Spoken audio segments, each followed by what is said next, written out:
Time is money in the world of business, and technology plays a monumental role in the way businesses make their money. With so much activity, it can be difficult to keep track of all the developments. Have no fear, however, as instead of frantically looking through Google results and news articles, all you've got to do to stay caught up with the hottest tech news is sit back, relax, and watch today's video. We'll be talking a whole bunch of tech stories, including the immense amount of controversy surrounding Tesla's activity in China. Without any further ado, let's begin. First up, Apple becomes the first $3 trillion company. Apple is literally everywhere. The tech giant is one of the most recognizable brands in the entire world, and despite the endless wave of complaints people seem to have about their gadgets, which includes laptops, phones, and watches, amongst others, investors seem confident that consumers will continue to shop with the Silicon Valley-based company well into 2022 and beyond. So powerful was this faith in Apple, in fact, that the tech outfit saw its stock value hit a record of $182.88 around midday on the first day of trading in 2022, before eventually settling at $182.01. And this has made Apple the first company ever to hit a total stock market value of $3 trillion.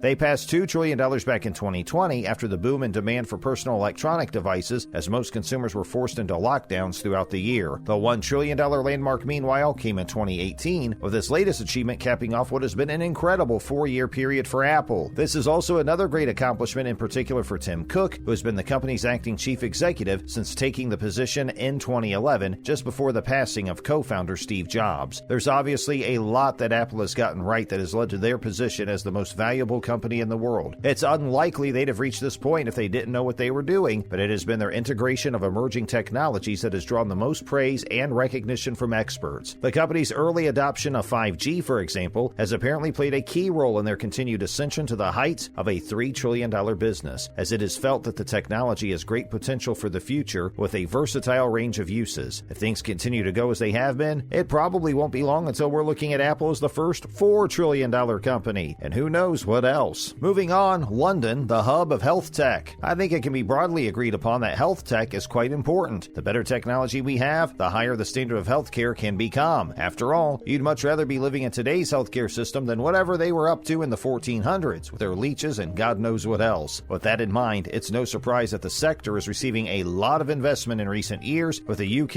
and USA in particular supposedly driving what is becoming a rapid growth in the global health tech sector, with around $51.3 billion having been pumped into health tech startups in 2021 alone. This represents roughly a 280% increase from the level of investment in 2016, and it would appear that the UK is fast becoming one of the strongest countries in the world for this type of business, having gone from an investment level of $420 million in 2016 to $3.8 billion this past year. That is a 9-fold growth, and it sees the UK ranked third in the entire world for health tech investment, just behind China in second place with $4.1 billion, although as you'd imagine, there still remains quite a gap between those two nations and the USA, who are out in first with $31.9 billion.